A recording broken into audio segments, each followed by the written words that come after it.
So yun na nga mga ka-Chihuahua. Itong maganda ang napakagandang balita. Confirming of charges ng dating former president na si Rodrigo Duterte na ihahain ng ICC. So bago tayo magpatuloy is huwag niyong kakalimutan na mag-like, mag-subscribe at pakiclick na rin yung bell button sa baba ng video na ito.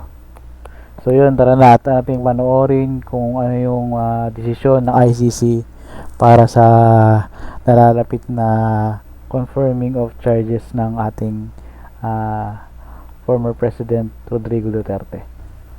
Nalalapit na confirmation of charges hearing ng dating Pangulong Duterte. Makakasama po natin si Attorney Maria Cristina Conti, ICC Assistant to Counsel, at Secretary General ng National Union of People's Lawyer, NCR. Attorney Maria Cristina Conti, good morning ma'am. Welcome back po. Happy Valentine's, Attorney Chrissy. Happy Valentine's, Attorney.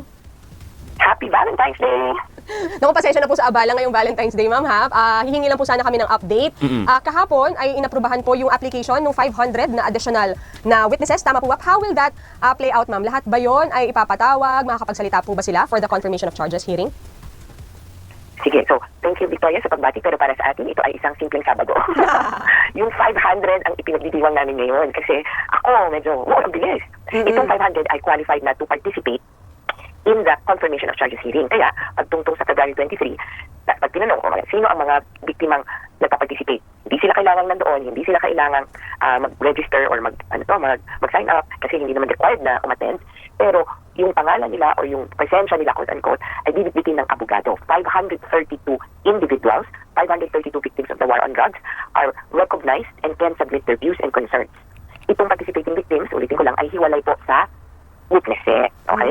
Hindi rin po, ang itsura nito, hindi rin sila nag-aakusa. Parang yun yung ito yung mga nag-aakusa, hindi rin ang nag-aakusa po dito ay ang Office of the Prosecutor.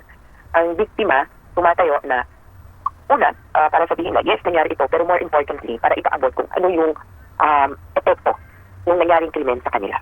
Okay, so biktima ito, hindi witness. May difference pala po. At saka ang dami masyado ng 502 witnesses, baka hindi tayo matapos ng hearing. Okay. So parang kumbaga andyan yung kanilang testimony, attorney, to help, pero not necessarily na ipipresenta sa court on the confirmation of charges. Hindi nga papasok din yung testimony nila per se. Hindi pa sila required at hindi pa nakapasok sa record yung nangyari sa kanila as part of quote-unquote evidence.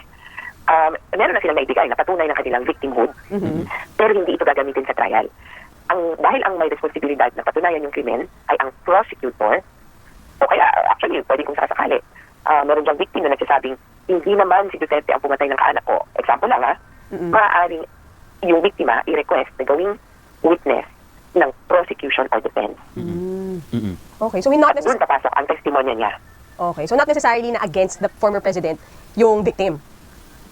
Actually, ang importante, nagsasabi sila ng totoo. Yun ang only requirement, kumbaga. Kumbaga parang pang-suporta po doon sa reklamo na talagang nagpapatunay na itong mga kumarap na participating victims na ito ang makapagpapatunay na talagang merong basihan yung reklamo against the former president. Sa isang banda, ganun ang tingin, pero dahil nga parang ang pananaw ng sa international law, kailangan silang marinig. Maski yung, what do they feel? Palagay namin, walang kwenta naman ang ganitong nangyayari. Palagay namin, katulad ng gano'n na feelings. Mai-factor in yun, kaysa sa simpleng, hindi ang issue natin, may kasalanan ba o wala? Kasi minsan, nawawala yung humanity in the course of proceedings, di ba? Na parang nakakalimutan natin na, ang tagal-tagal na ng hearing, yung mga biktima hindi na makapunta sa, di ba, sa atin sa Pilipinas, hindi na makapunta sa korte kasi hindi na maka-absent. So, ibang aspect ang kanilang primary, pero pwede din silang magbigay ng patunay dun sa nangyari sa kanila. Siguro yung pag-focus din natin ay dahil ang primary nilang sasabihin ay tungkol sa epekto sa kanila. Sila ang magiging, o yung testimonya nila, yung mga sasabihin nila, mas more mag-factor into reparations or ano ang ipapataw na parang ano ba ito, hindi danyos pero kung ano yung reparations na i-announce kung sakaling ma-convict. Pero pwede po magamit ng prosecution panel yung mga sasabihin pong testimonya nitong yung mga salaysay po ng mga participating victims na ito as siguro supporting evidence or supporting position po sa pag-push po nila ng kaso laban sa dating Kasi as I said, either party can call them in. Pero tandaan natin na ang itsura lagi niyan, yung biktima, hindi naman nila nakita in the crime scene si Duterte at may ibang biktima pa na wala namang nakita. At kumbaga, pag ginising na lang niya na natutulog at sinabi, huy, patay na yung asawa anak mo. Kaya hindi rin sila makakwalify as quote-unquote, fact witnesses or crime witnesses. Opo. So, That itong eyewitness opo. So, attorney, to the crime. maasahan ba natin na ang dating Pangulo nahaharap physically doon sa confirmation of charges? Kasi na-resolve na, di ba, yung issue sa fit to stand trial niya? Palagay ko, oo, dapat. Kasi yung primary, talagang, ano siya, talagang required na umattend in person. Lalo na, magiging issue yan, ano namang itsura niya talaga ngayon. Nagkaroon ng mga palitan na dyan eh. Opo. Pero may option po na sakaling mga abogado niya nakaharap. Wala daw silang opportunity to be seen by the judge. Eh bakit kayo yung nagpa-excuse yung last time? Opo. Anyway, option na yan. At desisyon ng may katawan kung sisipot siya or Opo. pwede rin mag-appear siya by video call. Opo. At pwede rin po ng mga abogado niya lang ang physically na nandun po sa mismong confirmation of charges. Oo, kasi nakalagay nga, specific yun eh. The suspect can waive his attendance during the confirmation of trial. Sabi nga namin, dami nating kitsi-kitsi na, may fitness to stand trial. Pre-trial pa nga lang eh. Tapos nakalagay sa rules, specifically, pwede ka naman umabsent dito sa confirmation of charges. Buti na lang na-settle na, Opo. February 23, dapat may presensya siya or at least represented siya ng lawyer. Opo. Will you be there, ma'am? Will you be present po doon sa confirmation of charges sa ICC? Or dito po kayo sa Pinas mag-abang? Hopefully, may mga inaayos pa lang, pero sana nandun talaga. Kasi, marami, parang aside from, kasi marami pang pwede dapat i-arrange dyan. Yung tinitingnan na namin, kapag na-approve ito, confirm yung charges, magbubukas na naman ng application for victims. Kaya, yung iba po, hindi pa ito kasi ongoing to. Parang, hindi ko lang masabi, pero ito ang forever. Hanggang hindi pa natatapos ang kaso, may mga stages na sasabihin ng ICC, okay, we are opening again for application of victims. Kaya, ako, pihado ko, within the year, kung makakonfirm ito, may opening na naman ng application for victims. At palagay ko, baka mas marami ng mapubuhay ng loob na, totoo na. Sige, mag-apply na ako. Opo. Ma'am, last question na lang, briefly lang po. So ano asahan natin sa Feb 23, ma'am? Di ba hindi yan full day? Parang ilang oras lang po. 3 oras lang, 10 to 12, may break. Parang 11:30 to 12:30. In the Philippines yan, ma'am? Philippine time? 2 to 3. Ay, naku, ano yan? The Hague time. So, ang tatak sa atin kong video, 5:30, tapos hanggang bago 5:30 p.m. hanggang bago maghating gabi. Pero yung unang portion, kasi may maikling break na bago, 2 oras yung lunch break yata. Mag-abang na po tayo mula 5:30 hanggang 7:30 ng gabi. Mapapanood niyo po ito sa YouTube, Facebook ng ICC, pero paumanhin po, English ang proceeding. Nag-request ako. Sabi ko, may mas nagtatagalog ba kasi madami yung translator. Unfortunately, the languages of the court are English or French. So, naman, no? French na lang. So, naka-live stream po yan. Yeah, we. Ang ganda lang, Naka-live stream yan sa 2 languages.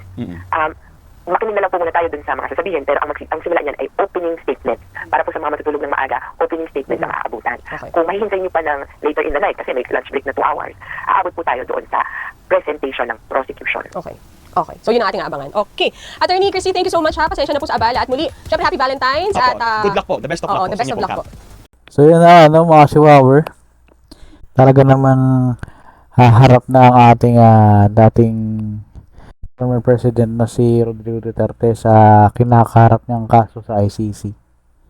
At nalalapit na ito sa February 23. Abangan natin to mga ka-Chihuahua.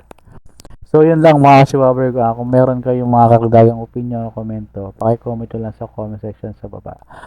At huwag nyo rin kakalimutan na mag-like at mag-share para marami ring makanood ng video na ito at para updated din sila sa mga nangyayari sa ating mga mamamayan at sa bansang ito. So yun lang mga Chihuahua, maraming salamat, magandang araw.